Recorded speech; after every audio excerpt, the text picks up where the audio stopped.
Hi hello అందరికి నమస్కారం అండి. నేను మీ భాస్కర్.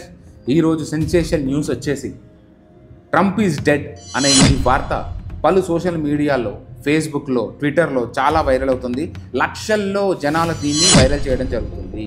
నిజంగానే ట్రంప్ చనిపోయాడా లేక అనారోగ్యానికి గురై వైట్ హౌస్లో ఉన్నాడా అన్నది ఒక పెద్ద సమస్యనే. అడపాదడపా మనం ట్రంప్ గురించి వింటూనే ఉన్నాము. తన అన్హెల్తీగా ఉన్నాడని, గుండెకు సంబంధించిన వ్యాధితో బాధపడుతున్నాడు. అదేవిధంగా క్రానిక్ వీనస్ ఇన్సఫిషియెంట్ అనే డిసీజ్లో తను ఉన్నాడు అని. అసలు వాస్తవానికి ట్రంప్కి ఏం జరిగింది? నిజంగా చనిపోయాడా? మరి వైట్ హౌస్ ఎందుకు దాపెడుతుంది? ఏదో ఒకటి చెప్పొచ్చు కదా. వైట్ హౌస్ బయటకు వచ్చి అధికారికంగా ట్రంప్ చనిపోయాడని వైట్ హౌస్ డిక్లేర్ చేయలేదు.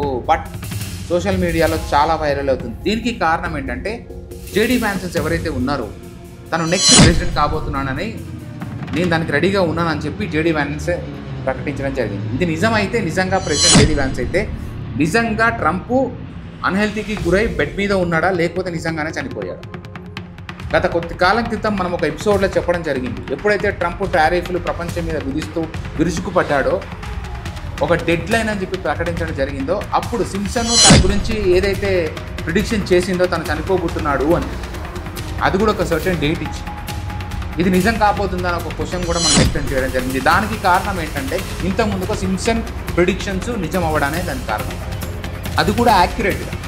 అసలు అంత యాక్యురేట్గా సింప్సన్ ప్రిడిక్షన్ ఎలా ప్రిడిక్ట్ చేయగలిగింది ట్రంప్ డెత్ని అని ఆలోచించవలసి వస్తుంది. ఎప్పుడైతే మనకి ఇప్పుడు వైట్ హౌస్ కనుక డిక్లేర్ చేస్తే ట్రంప్ డెత్ అని, ఇప్పుడు ప్రపంచం పరిస్థితి ఏంటి? స్టాక్ మార్కెట్ పరిస్థితి ఏంటి?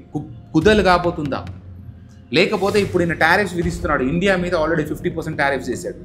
ప్రపంచం మీద టారిఫ్ల మీద టారిఫ్స్ చేస్తున్నాడు.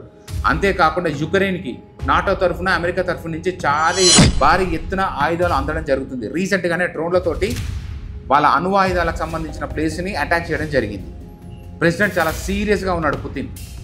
ఇప్పుడు ఇలాంటి టైంలో ట్రంప్ చనిపోయడం, ఇది ప్రపంచం మీద ఎలా ఎఫెక్ట్ పడబోతుంది అనేది మాత్రం చాలా విశ్లేషణ చేస్తున్నారు మన సోకాల్డ్ మేధావులు. ఇప్పుడు వాట్ నెక్స్ట్? అమెరికా పరిస్థితి ఏంటి? నెక్స్ట్ ప్రెసిడెంట్ వస్తాడు. ఇప్పుడు నెక్స్ట్ ప్రెసిడెంట్ వచ్చిన తర్వాత మారబోతుందా లేకపోతే ఇలాగా ఉండబోతుందా? అలాస్కాలో పుతిన్ కావచ్చు, ట్రంప్ కావచ్చు కలవడం జరిగింది, డిస్కషన్ కూడా చేయడం జరిగింది. ఆ తర్వాత కొద్ది కాలం తర్వాత ఇలాంటి న్యూస్ వినవలసి వస్తుంది. So what next? అసలు అమెరికాలో ఏం జరుగుతుంది అనేది పెద్ద క్వశ్చన్ మార్క్ అండి. వై? బికాస్ ఇప్పుడు జేడీ వ్యాన్స్ వచ్చిన తర్వాత కూడా ట్రంప్ విధానాలు ఏవైతే ఉన్నాయో అలాగే ఉంటే మాత్రం ట్రంప్ వెనకాల ఉండి ఎవరో నడిపిస్తున్నారు. నిజంగా ఇది ఒక ప్రెసిడెంట్ తీసుకున్న ఐడియాలజీ కాదని మనకు క్లియర్ కట్గా అర్థమైపోతుంది. ఇప్పుడు జేడీ వ్యాన్స్ తీసుకునే నిర్ణయాలు ఎలా ఉంటాయి ఇదే చెప్తుంది వాట్ ఈజ్ అమెరికా అని. సో ఇది ఫ్రెండ్స్, నిజంగా ట్రంప్ చనిపోయాడా లేకపోతే ఈ సోషల్ మీడియా కావాలనే ఎప్పటిలాగానే డ్రామాలు ఆడుతుందా, వైరల్ చేస్తుందా? దీని వెనకాల ఎవరున్నారు అని తెలియాల్సింది. అంతేకాకుండా వరల్డ్ ఆర్డర్ ఏం కాబోతుంది? ప్రపంచం చాలా యూరోపియన్ కంట్రీస్లో ఉన్న అధ్యక్షులు కావచ్చు, లేకపోతే వాళ్ళకి సంబంధించిన లీడర్స్ కావచ్చు, అంతెందుకు మన మోడీ కూడా ఒకసారి ప్రసంగంలో ఈ వరల్డ్ ఆర్డర్ చేంజ్ గురించి మాట్లాడాడు. ఇప్పుడు ఆ వరల్డ్ ఆర్డర్ చేంజ్ మారబోతుందా? మారితే ఎలా ఉండబోతుంది? ప్రపంచం మూడో ప్రపంచాన్ని యుద్ధానికి వైపు వెళ్తున్న టైంలో మోడీ కూడా ఒక రకమైన యుద్ధం చేస్తున్నాడు ప్రపంచం మీద, ట్రేడ్ వార్ గురించి. ఇలాంటి క్రమంలో ప్రపంచం పరిస్థితి ఏంటి? ఒక పెద్ద క్వశ్చన్ మార్క్.